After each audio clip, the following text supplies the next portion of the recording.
مغنی سندرغاڑے، رقاص نساگر، بستانی باغوان، ممثل لوبغاڑے نارینا اداکار، نادر خدمتگار، طبیب بیطری ویٹرنر یا د حیواناتو ډاکټر، دهان رنگمال.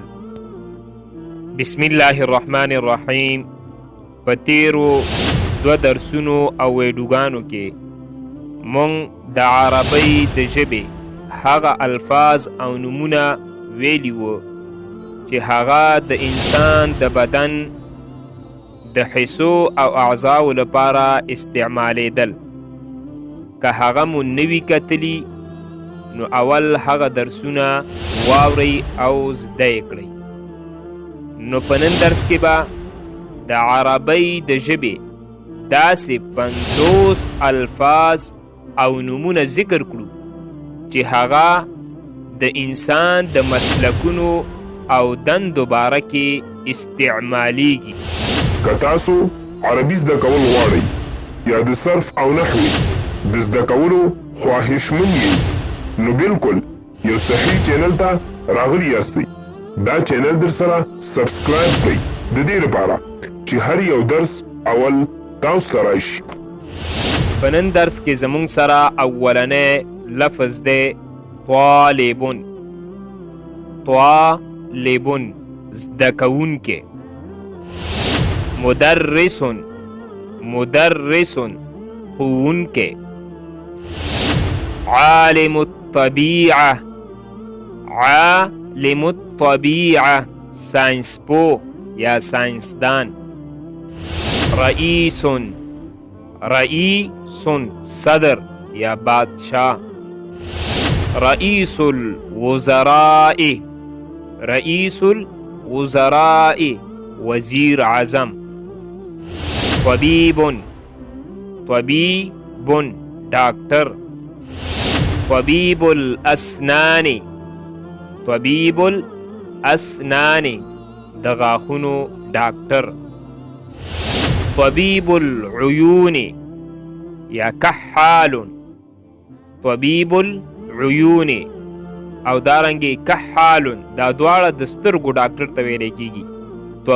طبیب العیون هم د سترګو ډاکټر ته ویلی کېږي او دارنګې کحال هم دا دواړه الفاظ ورته استعمالیږي. طبیب بیطری ویټرنر یا د حیواناتو ډاکټر. محامی وکیل. طیار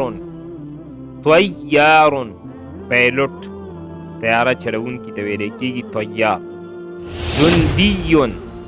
جندی سرتیری یا سرباز. شرطی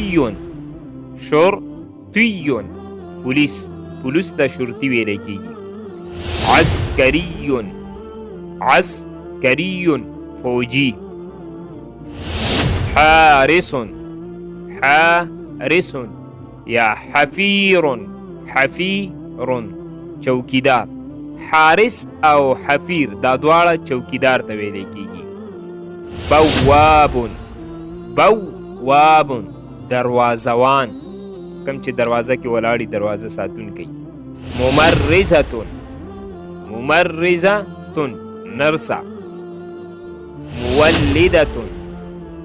مولدة یا دایة قابله لپاره دغه دواړه الفاظ استعمالیږي. موزع البرید ډاکی ته چې دی موزع البرید ویلی کېږي. فلاح بزګر یا کروندګر. صیدلی درمل پلورونکی یا د دوا خرڅونکی.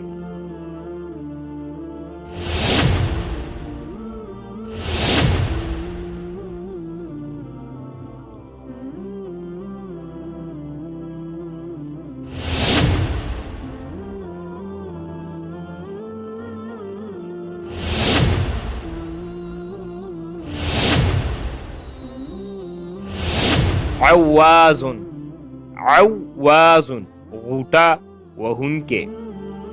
غسالن غسالن دوبي یا کالی مینځونکې.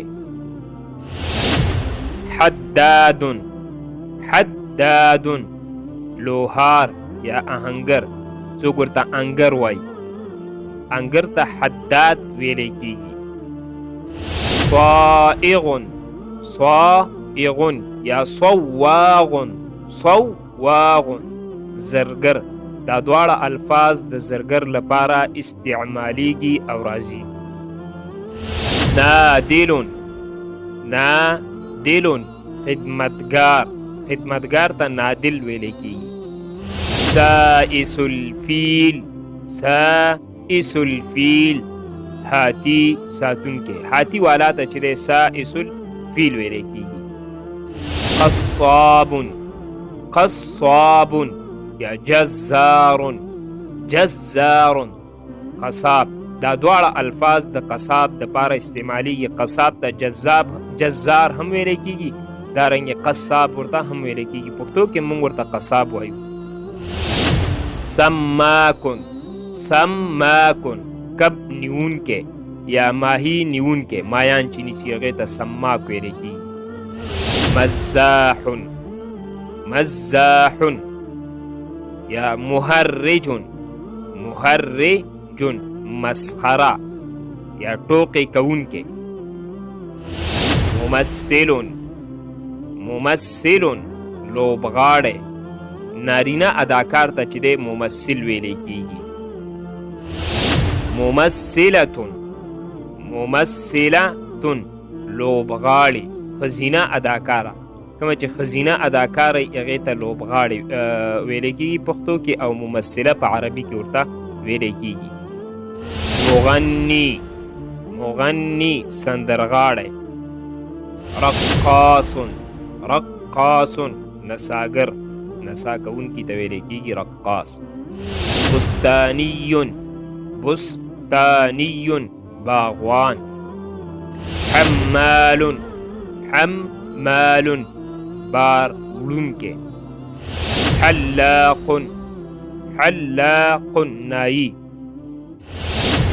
مشغل الكمبيوتر مشغل الكمبيوتر کمپیوټر چلوونکی. مدیر مدیر ایډیټر. صحفي صحفي خبریال، خبریال ته صحفي ویلی کېږي. طحان طحان اسیاوان. قاری الکف قاری الکف فال کتونکی، کم شخص چې پال ګوري هغه ته قاری الکف ویلی کېږي. سائق سائق ډریور، موټر چلوونکي ته سائق ویلی کېږي. مصور مصور عکاس یا انځور اخیستونکی. طباع طباع ټایپ کوونکی. دهان دهان رنګمال، کوم کس چې رنګ کوي. خطاط خطاط خطاط. نحات نحات سنگ تراش، کم شخص چې کاڼي وغیره توږي هغه ته نحات ویلی کېږي. رسام رسام انځورګر. خباز خباز نانبایی. دا و زمونږ نننی درس چې په نن درس کې مونږ تقریبا 50 الفاظ ذکر کړل، چې دا 50 الفاظ دا د مسلکونو او دارنګې د دندو باره کې استعمالي دل، او انشاءالله پر روان درس کې به هم مونږه هغه الفاظ ذکر کو چې هغه د مسلکونو او دارنګې د دندو په باره کې استعمالیږي. د دې ویډیو کار دا دی چې په عربی ژبه کې نوکانو ته او دغه شان مکمل او پوره خپې ته څه نوم اخلي، دا دې دواړو نومونه په تیر درس کې ذکر شوي دي. نو په کمنټ کې مونږ ته پیش کړئ چې د نوکانو ته څه نوم اخلي او دارنګې مکمل خپې ته څه نوم اخلي، د دې لپاره چې موږ ته پته ولګي چې دا الفاظ او نومونه په تاسو اوریدونکو کې څومره کسانو ته یاد دي.